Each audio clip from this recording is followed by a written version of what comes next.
Assalamualaikum warahmatullahi wabarakatuh. Salam sehat, salam olahraga. Apa kabar anak-anak? Bapak doakan kalian semua dalam keadaan sehat walafiat tanpa ada kekurangan apapun. Bapak berpesan tetap jaga semangat dalam belajar, tetap jaga kebersihan dan kesehatan serta daya tahan tubuh, dan yang tak kalah pentingnya tetap patuhi protokol kesehatan sebagai upaya pencegahan dari penularan virus COVID-19. Oke, pada pembahasan kita materi yang singkat ini kita akan membahas tentang materi ini ya, yaitu olahraga atletik, lari jarak pendek atau sprint. Oke, kita kepada sejarah singkat atletik. Ini materi kita mulai dari sini. Atletik disebut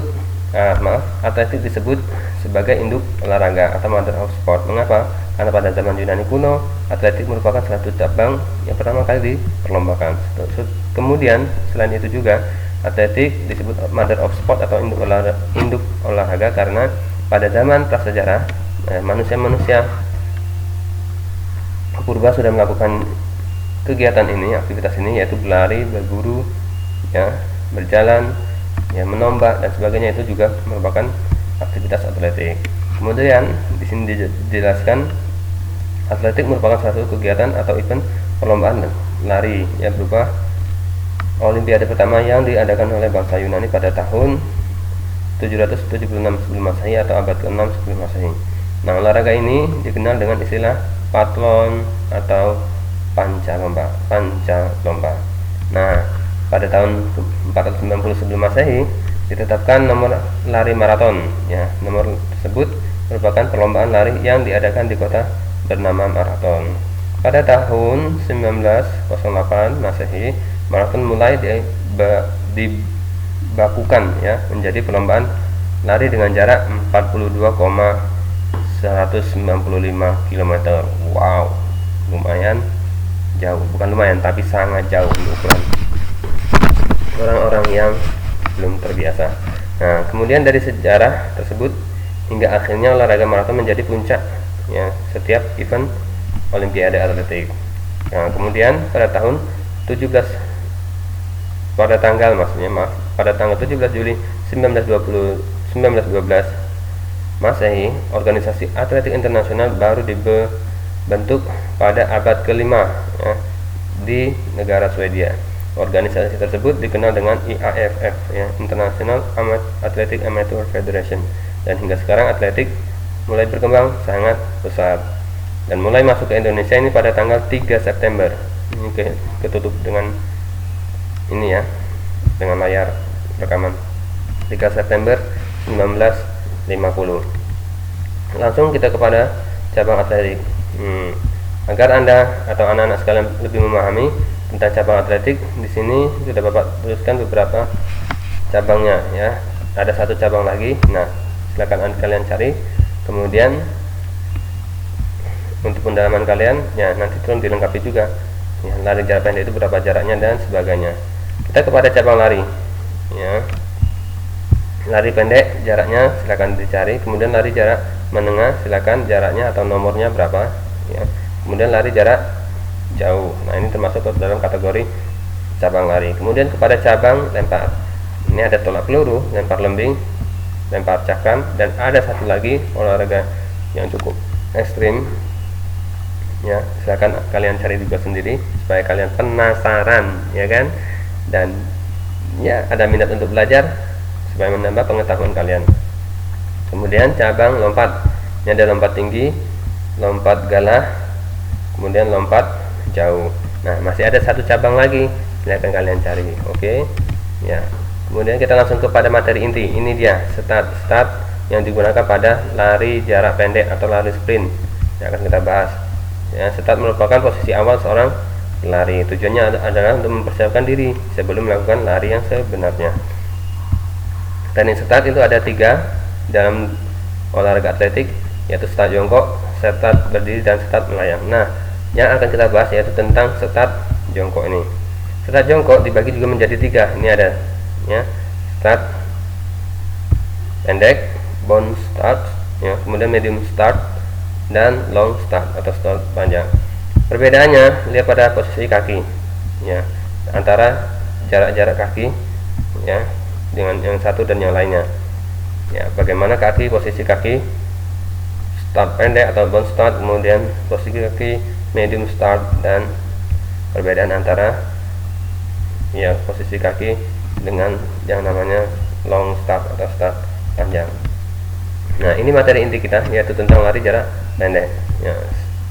Tadi setelah mempelajari tentang teknik start pada lari jarak pendek, ya, kalian perlu ketahui juga tentang teknik lari jarak pendek. Nah, berikut ini ada beberapa ya referensi yang perlu kalian sedikit pahami ya dalam melakukan teknik berlari.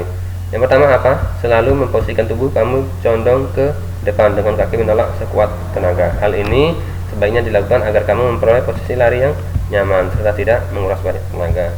Poin yang kedua yaitu jika memungkinkan langkahkan kaki kamu selebar mungkin. Itu kalau memang memungkinkan, tapi jika tidak memungkinkan, sebaiknya teknik yang harus kalian pahami yaitu menjaga konstanitas jarak antara kedua kaki. Jangan sampai mengubah seperti tadinya langkah kaki kalian pendek, kemudian diubah ke panjang atau ke lebar, atau dari lebar ke pendek, atau panjang lebar ya panjang lebar kemudian pendek dan sebagainya. Jadi tetap konstan. Jika kalian menggunakan langkah yang seperti itu atau langkah yang sedang atau lebar, ya usahakan seperti itu terus supaya hasilnya lebih maksimal. Kemudian selain itu, jangan lupa untuk selalu menggerakkan kedua tangan kamu ke arah dagu. Nah, jadi seperti ini. Ya, gerakkan keseimbangan. Nah, posisi tangan yang bagus yaitu membuka telapak tangan. Mengapa tidak menggenggam? Menggenggam ini sudah mempengaruhi terhadap kecepatan. Ya, karena genggaman ini terjadinya antara ya pergesekan dengan udara, ya sudah mengurangi kecepatan. Kemudian gerakkanlah kedua kaki kamu secepat mungkin ya. Ini tidak ada tulisannya karena terhalang oleh video. Kemudian yang terakhir yaitu meski sedang berlari, ya jaga kondisi tubuh kalian untuk tetap rileks ya supaya terhindar dari cedera. Kemudian teknik memasuki garis finish. Yang pertama harus kalian ketahui yaitu tetap berlari tanpa mengubah sikap. Jadi sekencang-kencangnya, jangan sampai mengubah sikap atau apalagi kecepatan. Nah, cara ini adalah cara yang paling mudah untuk dipraktekkan, mengingat ya tidak perlu melakukan apa-apa selain hanya berlari. Kemudian ini memiringkan badan kamu sedikit. Nah, ketika mau mendekati dekat dengan garis finish, usahakan miring sedikit ya, sehingga ada bahu ya, yang tampak mencapai garis terlebih dahulu ya. Ketika kamu sudah dekat dengan garis finish, kamu bisa menggunakan teknik memiringkan badan ini ya. Selanjutnya sedikit menjatuhkan tubuh, jadi badan agak dicondongkan seperti ini ya, dicondongkan ke depan, tandanya ini garis finish ya, garis finish maka dicondongkan. Umumnya ya para pelari profesional menggunakan teknik seperti ini karena yang dihitung terlebih dahulu adalah badan ya. Jadi kalau ada badan pelari satu dengan pelari kedua ya, ini sama-sama dekat, namun salah satu pelari itu lebih mencondongkan badannya dan lebih dulu menyentuh garis finish, maka ini akan dianggap pemenangnya. Kemudian memadukan antara teknik yang kedua dengan teknik yang ketiga. Nah, teknik ini sangat sulit ya, sangat sulit dan perlu dilakukan secara terus-menerus ya pelatihannya, dan keseimbangannya yang harus benar-benar juga diperhatikan. Oke, ini dia materi singkat kita. Mohon maaf jika penjelasan Bapak terlalu cepat karena durasinya sangat terbatas, dan Bapak harapkan dari video pembelajaran ini menimbulkan minat kalian untuk belajar ya, rasa penasaran kalian. Jadi apa-apa yang belum Bapak tampilkan pada video pembelajaran dan penjelasannya bisa kalian cari secara mandiri. Nah, di sini ada tugas keterampilan gerak atau tugas praktek kalian, yaitu praktekkan teknik start jongkok ya. Tadi start jongkok pendek, menengah, start jongkok panjang ya. Tugasnya dalam bentuk video ya, dalam video, kemudian kirimkan ke WA Bapak. Jika ada hal-hal yang belum dipahami atau belum dimengerti, silakan bertanya ya, bertanya ke kolom WA ataupun langsung ke kolom komentar di video ini.